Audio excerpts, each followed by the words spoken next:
समस्त पलि आसतु भाई मन टे पाखु समस्ते पलि आसतु माँ मन टे भितर पलि आस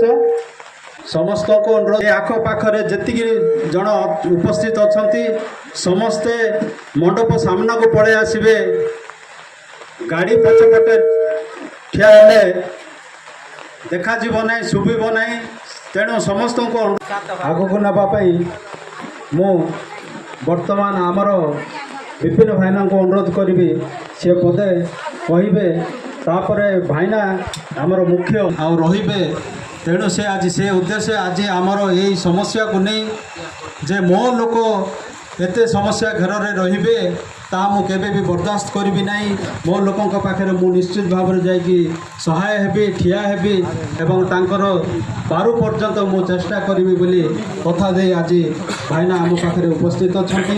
प्रथम कथा बांको बीजा गाँ पूरा उठिब ए कथा कही कि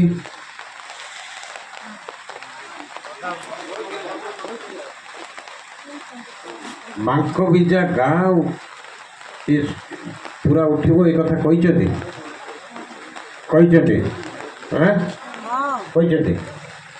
केते घर तुम बांको बीजा गाँ पूरा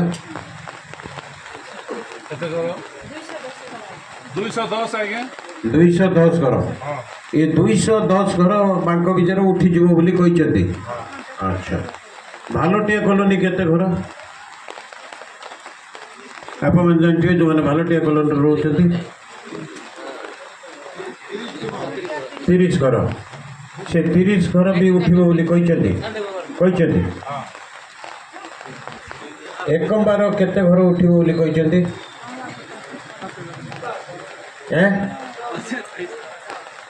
जगह ना घर कौटी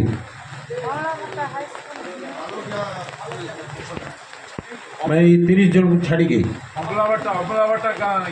छाड़ी से जन कर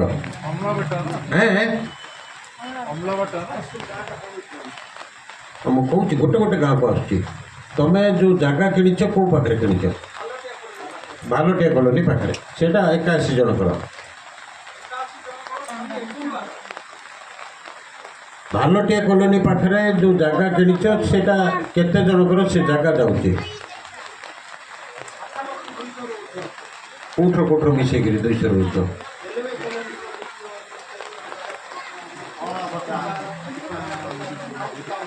अच्छा अणा भट्टा कहाँ जाऊँगी कि नहीं हाई स्कूल जीव माने अणा भट्टा कहाँ जीव। अच्छा तुम रेलवे कॉलोनी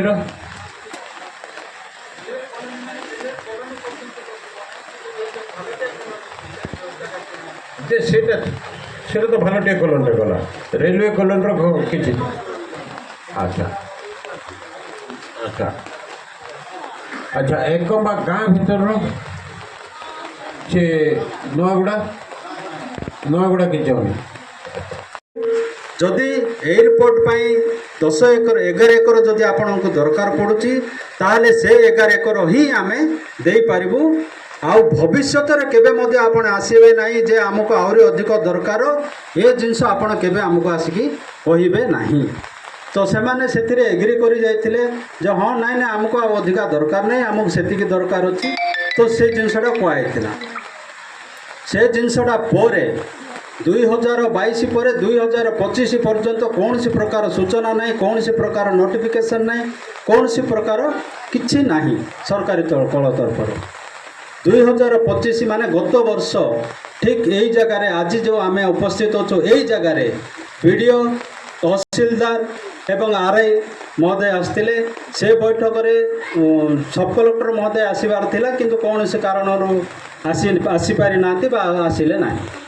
किंतु से बैठक में आम संपूर्ण भाव में खोलाखोली भाव में समस्त उपस्थिति आमर अंचल लड़ुआ नेता प्रदीप भाई पूर्वतन एमपी उपस्थित अच्छा आप समस्त स्वागत यूट्यूब चैनल आज एटी आम एकत्रित होने मुख्य कारण है जे वर्तमान जो एयरपोर्ट एक्वायर करने सामाजिक आकलन सर्वे चली आलोचना करवा एवं ए संपर्कित ଯାହା କିଛି ତଥ୍ୟ ଆମ ପାଖରେ ଅଛି ଆଉ ଆପଣମାନେ ବି ଏଇ ଯେଉଁ ସୋସିଆଲ ସର୍ଭେରେ ସେମାନେ ଯେଉଁ ଆପଣମାନଙ୍କଠୁ କିଛି ତଥ୍ୟ ନେଇଛନ୍ତି ସେ ବିଷୟରେ ଆମେ ଆଲୋଚନା କରିବା। ଆପଣମାନେ ଯେମିତି ଜାଣିଛନ୍ତି ଯେ ଆମ ଏରିଆର 244 ଏକର ଅଧିଗ୍ରହଣରେ ସାମିଲ ହେବ ବୋଲିକି ଆମେ ଜାଣିବାକୁ ପାଇଲୁ ଏଇ ସୋସିଆଲ ଆସେସମେଣ୍ଟ ସର୍ଭେରେ। କିନ୍ତୁ ଆପଣମାନେ ଜାଣି ରଖନ୍ତୁ ବର୍ତ୍ତମାନ ଯାଏଁ କୌଣସି ନୋଟିଫିକେସନ୍ ଅଫିସିଆଲି ହେଇନି ବା ଆମମାନଙ୍କୁ କାହାକୁ ବି କିଛି ଏ ବିଷୟରେ ଜଣାଯାଇ ନାହିଁ। ତଥାପି ଯଦି ଏଇ ଜମି ଅଧିଗ୍ରହଣ ହୁଏ ତାହେଲେ ଆମ୍ଭେମାନେ ସମସ୍ତେ କିଭଳି ଭାବେ ପ୍ରଭାବିତ ହେବା, ଆମକୁ କେମିତି କ'ଣ ଥଇଥାନ କରାହେବ ବା କ'ଣ ସବୁ ବ୍ୟବସ୍ଥା ସରକାର କରିବେ ସେ ଜିନିଷ ପର କଥା। କିନ୍ତୁ ଏଇ ଯେଉଁ ଏୟାରପୋର୍ଟ ଯଦି ଏଠି